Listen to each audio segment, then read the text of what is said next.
Ladies and gentlemen, the story you are about to hear is true. The names have been changed to protect the innocent. Dragnet is brought to you by Chesterfield, made by Liggett & Myers, first major tobacco company to give you a complete line of quality cigarettes.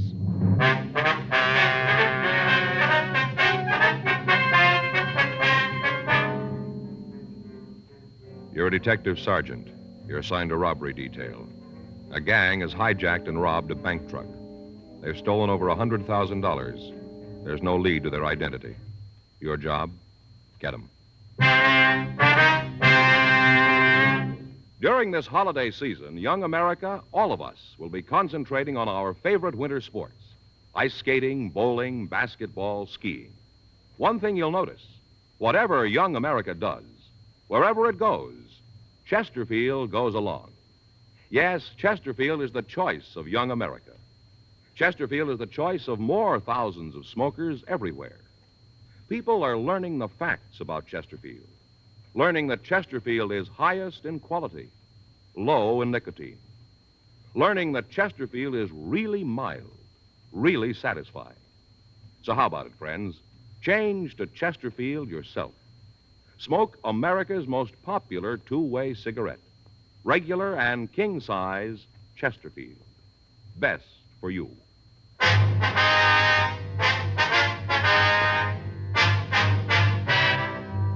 Dragnet, the documented drama of an actual crime. For the next 30 minutes, in cooperation with the Los Angeles Police Department, you will travel step by step on the side of the law through an actual case transcribed from official police files. From beginning to end, from crime to punishment, Dragnet is the story of your police force in action.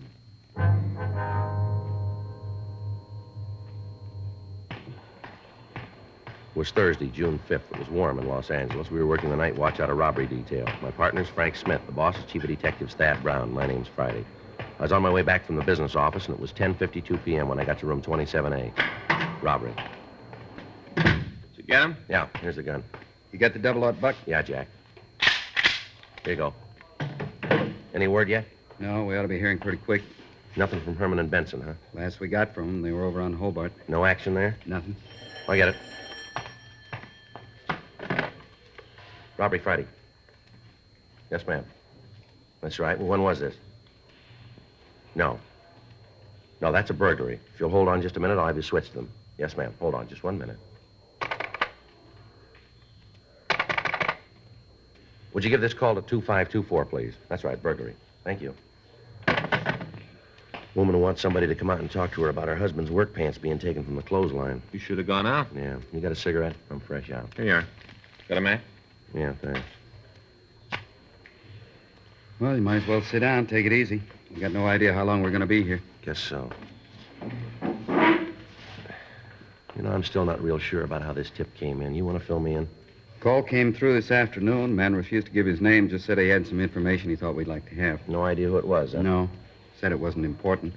Went on to say that he could tell us where to pick up the men who held up the bank truck. Well, I figured it might be a crank, so I asked him how we could be sure the story was true. how'd he answer that? Said he could prove it. Said he had some of the serial numbers on the stolen bills. You check out? Yep. Gave me the numbers from 10 of the 20s. I checked the serial numbers. They're good. And that's when he said he'd call back, huh? Yeah, said he'd call tonight around 10 and give us the address where we could pick up the men. It's late now, about an hour, huh? Yeah. But he knows what he's talking about. We got to be here when the phone rings. No way of getting an ID on him, huh? None. What'd he say about the men? They heavy? From the way he tells it, they're loaded. Got all the guns and ammunition they need to hold out for a week. He knows that. Why couldn't he give us the address this afternoon? He said he wanted to put a lot of distance between him and the rest of them. Say how many there were? Not right out. The way he talked, though, we figure there's 3. Any names? No, said he'd tell us where to pick him up. Said when we blew the whistle, they'd tell us. Might be a little tight taking him then, huh? If the way they handle the guards on the truck is any indication, it isn't going to be a picnic. How many men we got? Herman and Benson, we can call them in. Murph and Rafferty, Stewart and Creasy. Where are they now? Well, I saw Murph and Raff down at the business office just a minute ago. Said they'd be right in. I get it. Robbery Friday. Yes, it is. Where? Yeah, put him through. Call from San Francisco. Operator says station to station. Might be our boy. Huh, you'd have to fly up north to get here this fast. Airlines don't ask for recommendations when they sell a ticket. Wait just a minute. This Friday. Who's this? Okay, if that's the way you want it. Yeah. Give me that address. All right, let me read that back to you. 1657 Garfield Place, apartment 408. Is that right? Okay. Why don't you tell us your name? It won't do any... Hello? Hello? Oh, he hung up. I'll have the business office get on it, see if they can come up with a number. You got the address? Yeah, I got that here. The way he put it, job might be tougher than we figured. What do you mean? Well, I asked him his name. I told him it wouldn't make any difference if he told us. Yeah? He said make a lot of difference. Said they'd kill him if they found out that he finked on them. That figures. Yeah. Said that when he reads in the papers that they're dead, then he'll come in. When they're dead. Yeah. Says we won't take them alive. 10 days previously, on Thursday, May 26th, 3 men had stopped an armored truck on its way to the Federal Reserve Bank. The truck had stopped for collection on Wilshire Boulevard. The 3 hold-up men had approached the truck and produced sawed-off 12-gauge shotguns. At gunpoint, 2 of the men forced the drivers to go out to the San Fernando Valley. The third followed in another car. On a side road south of Ventura Boulevard, the suspects had tied and then beaten the driver and the guard. The 2 men were placed in the back of the truck, and after stealing all of the cash in the vehicle, the thieves had driven off. As soon as the theft was discovered, men from the Federal Bureau of Investigation were notified. Together with them, Frank and I followed down every lead. The crime lab went over the truck but found nothing that would help us in getting to the thieves. Latent fingerprints were able to come up with nothing. The driver of the truck and the guard had been shown the mug books, but they were unable to make an identification. The method of operation was checked through the stats office, but when the leads that developed were checked out, we were in the same position as when we first got the call. We had no idea who the thieves might be. Descriptions obtained from the 2 victims were broadcast to the entire nation, but there were no kickbacks.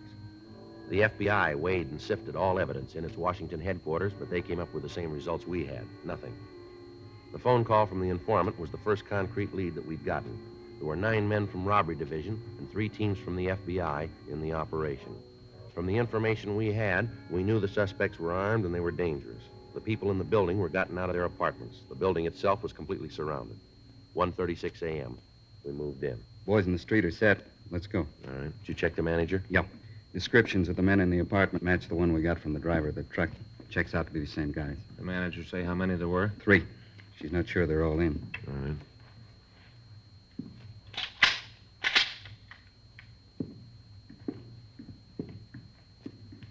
Sounds like somebody's moving around in there. Yeah. You ready? Yeah. Let's go. Police officer, stand still. What are you doing in here? You here alone? Yeah, alone. What are you looking for, convention? Where are the other 2? What two? Nobody else, Joe. Closet over there looks like an arsenal. Loaded with guns. Couple of sawed-off shotguns. You guys got no right to come in here like this. I don't know what you're looking for, but you ain't gonna find What's it. your name? Hank Peterson. You rent this apartment with 2 other guys. Manager tells us that they're Harvey Fitzgerald and Lou Colton. Is that right? Yeah, they live here. Where are they now? I don't know, out. Maybe to a movie. I don't know. When do you expect them back? Well, look, they're big fellas now. They don't have to get me to sign a report card. They do what they want. They went out. I don't know where. They didn't tell me. They also didn't tell me when they'd be back. Well, what's this all about? Where'd you get those guns in the closet?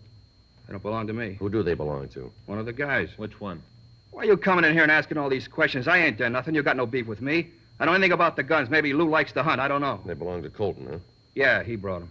You don't know where he is now? I told you, if I knew where he was, I'd tell you. I don't want any trouble. I don't like to have people pointing guns at me. Would you put that one away? Turn around. What? I said turn around. Get over to the wall. Put your hands up on it. Big deal.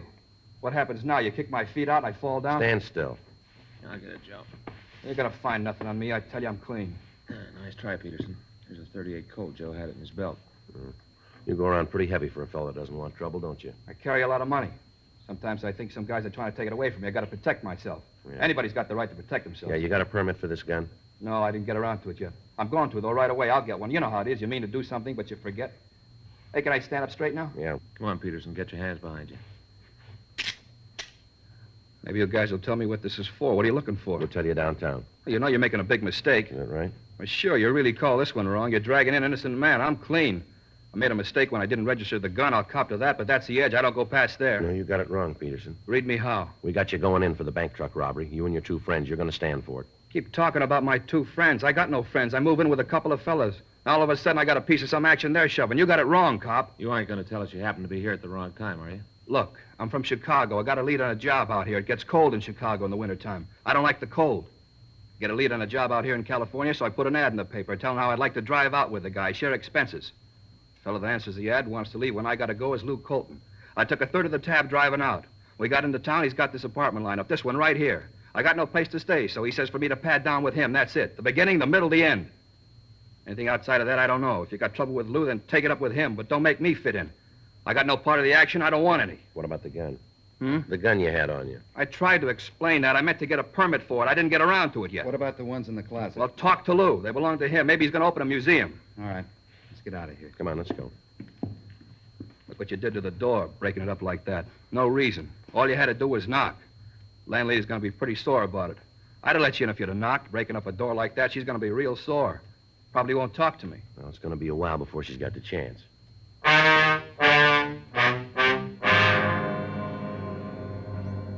While Frank and I took Henry Peterson downtown, the other officers from robbery maintained the surveillance on the apartment. Because of the construction of the building, it was impossible to wait inside of the room. However, all of the entrances were covered. 2:40 a.m. We checked the suspect through R&I, but we found that he had no record in Los Angeles. His fingerprints were taken and forwarded to Washington for checking. He was printed and mugged and then placed in a cell in the felony section at the main jail. The rest of that night, the watch on the apartment continued without results. The following morning, Frank and I met with Lieutenant Smyers at a special show-off of the suspect for the driver and the guard of the armored car. Without hesitation, they both stated positively that Peterson was one of the men who'd held them up. The kickback arrived from Washington with the information that Peterson was wanted for escape from the state penitentiary in New Jersey. He'd been convicted on a charge of murder and robbery and given a life sentence. The record showed that he'd escaped from the prison on Friday, May 9th, 2 weeks before the truck had been robbed. 4:15 p.m. We had him brought from his cell, and Frank and I talked to him in the interrogation room at the main jail. You guys a cigarette? Yeah. Here. Thanks. Here's a match. What do we got going? Same thing. We want to know about the robbery of that armored car. You figure there's something I could tell you on it, huh? We wouldn't be here otherwise. I'll make you a deal. We don't make them. No, hear me out. You might go for this. We can't promise you anything. You're asking me to come over to your side. Seems like you'd be willing to come a little closer to the line. What do you got to say? How bad you got me nailed? As deep as it can go. For real? That's right. Well, lay it out. All of it? Yeah. We got the kickback from Washington. We know you're wanted for escape. We checked the guns from the apartment. Found out they were taken in a burglary in Chicago, Tuesday, May 13th. Go ahead. We checked with the Chicago papers. The ad you told us about asking for a ride out here, it was never run. You guys are sure thorough. The victims of the robbery identified your picture. They sure? They're sure. No chance for a mistake. No chance. If I cop out, where am I going to do the time? We don't decide that. You think they'll send me back to Jersey? I told you we got no say in that. It's so cold back there. It's nice here in California. I'd like to stay here. Nothing you guys can do so I can take the fall in Quentin, huh? Nothing. Anyway you hear it, I'm nailed, huh? That's right. Okay. Maybe it's marked down that I copped out. They'll let me stay in California. It'll be put down that way. Okay. Where do you want me to start? Try the beginning. Good at places, any? You were with the holdup, huh? Yeah. How about the other two? You picked them up yet? No. They haven't come back to the apartment. Might be good if they didn't. Where do you come up with that? Heavy, real heavy. What are their names? Luke Colton, Harvey Fitzgerald. Those are the names in the mailbox. Are they real? As far as I know. You aren't sure, huh? No. Part of what I told you is true. I broke out of a jail in Jersey, then beat it to Chicago. Laid around for a couple of days, then started to look for some action. I was broke. I needed a score to set me up. Sitting in a bar down on State Street one night, and I met Lou and Harvey. They tipped me to the job out here. You mean they came all the way out here to pull the one job? Yeah. They got a rumble about how it'd be a cinch. Came out to run it off. Then they figured on going back, leaving you cops with nothing. When were they figuring on leaving? I don't know. This was their part of the deal. I told them going in I wanted to stay out here. Didn't make any difference to them. We all figured that if we cut up a $100,000 score, none of us was going to look bad. For all I know, they might be on the way back now. Their clothes were still in the apartment. You know how many suits you can buy with a third of $100,000? Go ahead. Yeah, well, after the job, we made the split. Talked it over and decided to dig in for a few days and then take off. At least they decided to leave. Didn't say when. I told you now they might be on the way back now. Who else knows you're in on the job? Huh? Outside of you three, Colton, Fitzgerald, who else knows about it? Isn't anybody. Well, where's your part of the money? Got it down the bus depot. Got it in the locker down there. How long's it been there? Since day before yesterday. How often do they clean out them lockers? Every 24 hours. Well, then there's $33,000 floating around in the check room. You got the key to the locker? Yeah, Where is it? in my shoe. I got it taped with the sole inside. You want to give it to us? Well, no, but I don't guess there's any other way. No. Okay. You spend any of the money? You mean the stuff we stole? That's right. No, not a dime. Why do you ask that? Who else might know the serial numbers on the bills? Well, nobody. Nobody but us, and I guess the guys at the bank, they got a record of them, I guess. How about Colton and Fitzgerald? They spend any of their part? I don't know. You got to ask them that. The car you drove out after the armored truck, who'd that belong to? Colton. It's the one we drove out here in. What kind of car is it? Plymouth, 1952. What model? Sedan. Color? Light blue. You know the license number? No, I never paid any attention to it. What state's it out of? Illinois. Who drove the car when you went on the holdup? Harvey? Fitzgerald, huh? Yeah, he drove the car, and Lou and I went in the truck. Either of them been arrested before? Well, I'm not sure, but I think Lou fell in New York. I'm not sure, though. How about Fitzgerald? No. At least he never said anything about it. Only way I knew about Lou is that he talked about the food in Sing Sing. That's the way I knew about him. You know what he fell for? Armed robbery, I think, and there was a kidnap rap, too, but he beat it. He out clean? I don't know. Seems like you planned a job with two guys that you didn't know very well, doesn't it? I was hungry and I was cold. I wasn't about to ask for a life story when they offered me a part of the action. How'd they pick you? I told you, I was in a bar on State. Lou and Harvey came in. Both of them were carrying a load. I was sitting there drinking beer, just the three of us in the place, and Lou was drinking pretty heavy. He gets in a beef with the barkeep, and I saw the roll he was carrying, so I figured that if I could take his side in the brawl, maybe I could make a touch. We walked out of the bar, and he offered to buy me a meal. Next thing I know, I'm on the way to California. I'm a partner in a piece of goods that looks safe. All that time in the car, and you didn't find out anything about your two partners? We drove straight through. And we weren't driving, we were sleeping. Anyway, I wasn't a solid member of the club. I wasn't about to get my nose mashed in for having it someplace where it didn't belong.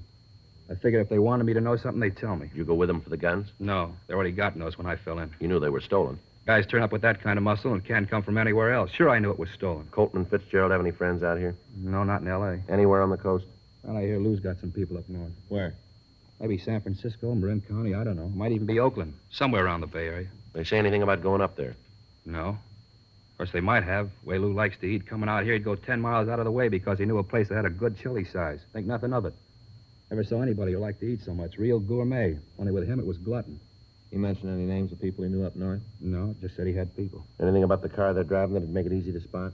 What do you mean? Well, like a dented fender, a scratch, anything to identify it. Yeah, it might be something. There's a kind of scratch in the back left fender, I think. Woman backed into us on the way out here. Cut right through the metal. You think of any reason why they might ditch the car? No. We kept a close tab on the papers right after the job and looked to see how much you had on it. When we didn't see anything, we figured the car was all right. I don't think they'd ditch it. It'd be pretty easy to trace. Lou owns it outright. Unless you want to try to grab cold plates, he'd drive it like it was. Okay. We'll get you your things, and you can come over to City Hall and make a statement. How about the key to the locker? Oh, yeah. There it is. Probably some money due on the package I'll have to owe you. We'll take care of it. Too bad, isn't it? What's that? $33,000. I haven't got the dough to bail out the package. Well, it works out even. What? We'd have no place to spend it.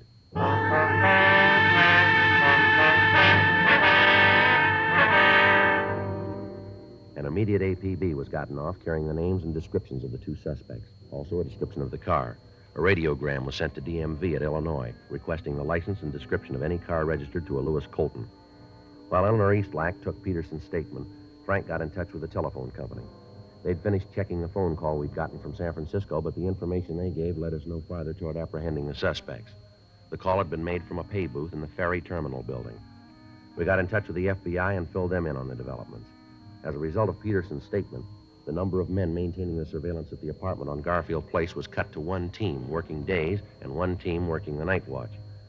We put a call in to San Francisco and talked to Chief of Inspectors James English.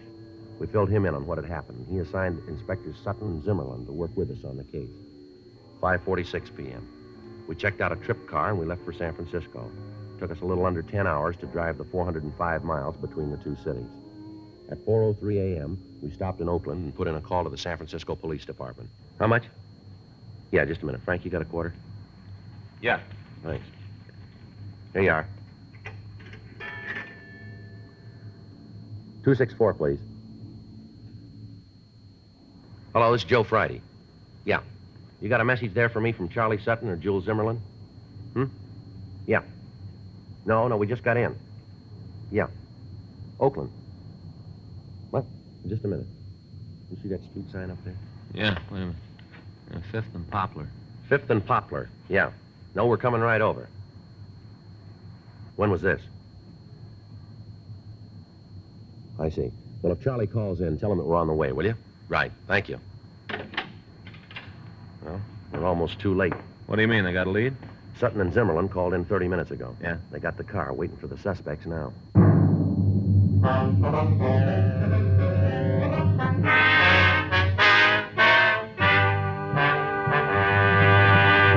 You are listening to Dragnet, the authentic story of your police force in action. There are good reasons why thousands of people are changing to Chesterfield every day. Why Chesterfield is the largest selling two-way cigarette in America. Why Chesterfield is best for me and best for you. To sell a product, you have to make it good and keep it good. What do the latest reports show about Chesterfield? Well, our research laboratory has compared it with the leading cigarettes in the country. Chesterfield is highest in quality, low in nicotine. People these days want facts. When you want people to use your product, you have to tell them what effect it has on people who do use it regularly. That's why a doctor has examined for almost 2 years a large group of Chesterfield smokers. 45% of them have, on the average, been smoking Chesterfields for well over 10 years. What is the effect on these people from smoking Chesterfield? No adverse effects to the nose, throat, and sinuses, says the doctor, from smoking Chesterfield. Consider Chesterfield's record with those smokers, with millions of other smokers throughout America. Another good reason for you to change to Chesterfield. Regular or king size, Chesterfield is best for me and best for you.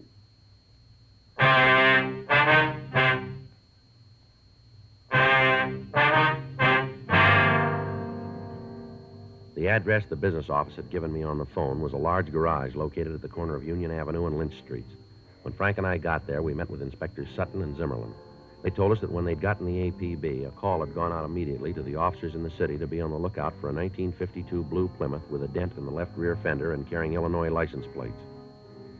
The suspects had parked the car in a no-parking zone on O'Farrell Street between Taylor and Mason Streets. At the peak hour of traffic, the car had been towed away from the parking place and left in a garage. While it was in the garage, the information on it had been received from our department, and an immediate stakeout was placed on it. We felt reasonably sure that the suspects would return to the automobile. They had no reason to think that there might be anything wrong. The address of the garage had been left so that they might find the car. All that would be necessary to release it would be the payment of the fine for overtime parking along with the towing and garage fee. The garage itself was a large building. It provided 4 stories for parking. The suspect's car was on the basement level. We were able to keep watch on it from a small office near the exit ramp. The attendants were instructed to act as if nothing was wrong when the suspects came in. Once we knew that they were in the building, the entrances and exits would be blocked and they would be taken into custody. There was nothing to do but wait. 5:30 a.m., no sign of Colton and Fitzgerald. 6:15 a.m., Frank went out and brought back some hot coffee. 6:45, 7 a.m. People began to come into the garage to get their cars, but not the 2 suspects. The later it became, the more difficult it would be for us to take the 2 men into custody. If there was going to be any shooting, we'd be in a bad position with civilians in the range of fire. 7:30, 8, 8:04 a.m. Somebody coming down there. Yeah. You see who it is? No. Jules. Yep. You and Charlie want to cover the other side? Right. And watch it. We should be able to get a pretty good look at him. Yeah. Lousy deal. You parked the car and it's towed off the street. What kind of town is this? They got a sign. You should have put it in the garage. You and your smart ideas. You read. Why didn't you see the sign? Who can tell you? It's Colton and Fitzgerald. Yeah. You see Jules and Charlie? Wait a minute. Yeah, over by the gray Merc. Looks like they're all set. All right, let's go. Let's get this crate out of here. Ask the Brenters to look the rope if you got. Where the cops pick their bank. They should have been more than you. Gilman said it was the right thing to do. Look, you don't have to think. If I wanted somebody for that, you'd still be back east. You know, one of these days you're going to open that mouth just a little too wide. Yeah, what do you guys want? Police officers, you're under arrest. Runner! Hit him off, Jules! The ramp, Joe.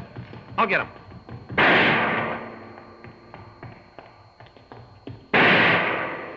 Colton, this isn't the way out. You follow your own map, Pop. The doors are blocked, Colton. You're in here for good. You're wearing the wrong kind of glasses. I'll get out. Now, look, we got you for robbery. Don't make it any more. Joe? Yeah. He's over in the corner. How about Fitzgerald? Sutton and Zimmerman got him. 2 of their guns in their lap. On no part of trouble. Colton doesn't figure it that way. I'll try to get around him. All right, watch yourself. Keep those people back out of the doorway. Go on, Frank. I'll cover you. You come near me, Cup, I'll kill you. There's 3 more, Colton. You aren't going to get by all of us. Your partner quit. Why not be smart like him? He's not smart, he's scared.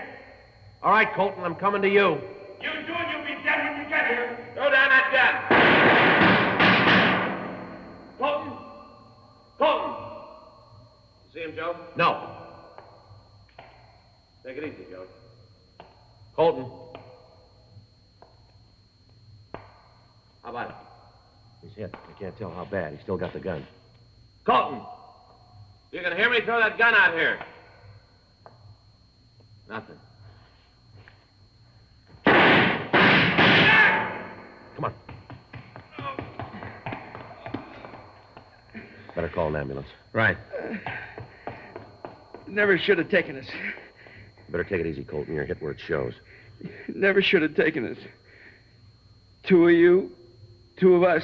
You got it wrong, mister. Huh? You were outnumbered going in.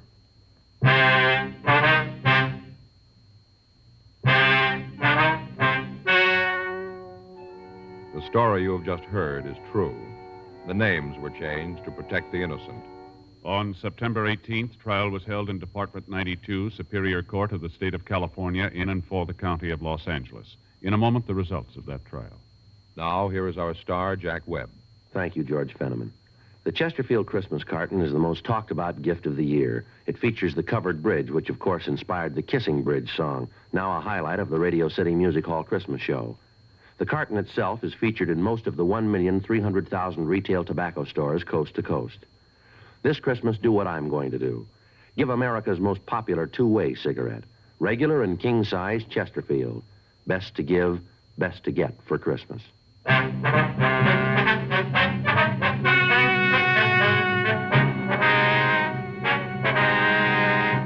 Harvey Ned Fitzgerald and Louis Jeffrey Colton were tried and convicted of kidnapping, robbery in the first degree, and violation of the Dangerous Weapons Control Act. They were found guilty and sentenced as prescribed by law. Kidnapping is punishable by imprisonment for a period of from 1 to 25 years in the state penitentiary. Robbery in the first degree by imprisonment for a term of not less than 5 years. Violation of the Dangerous Weapons Control Act by imprisonment in the state prison for a period of not less than 5 years. Henry Vincent Peterson was remanded to the authorities of New Jersey for completion of his sentence. A hold was placed on him by the state of California in the event he is paroled. Be sure to read the current issue of Photography Workshop for an interesting and informative look behind the scenes with Dragnet. That's Photography Workshop, the current issue.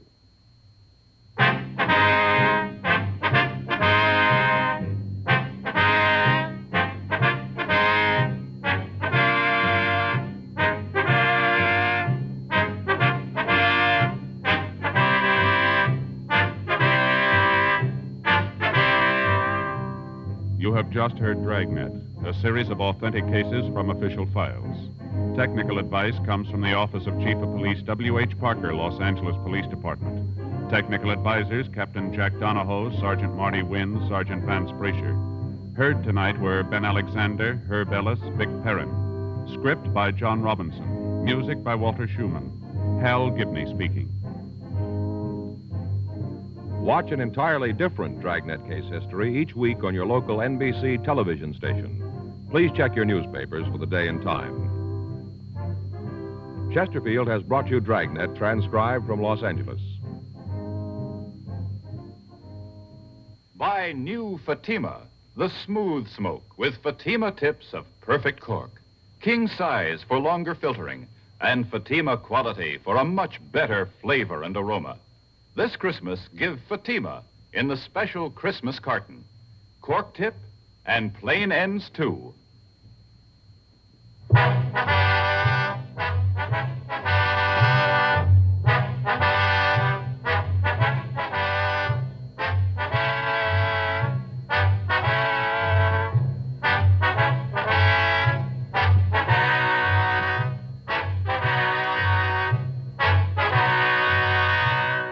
Hear Merrill Muller and the news next on the NBC Radio Network.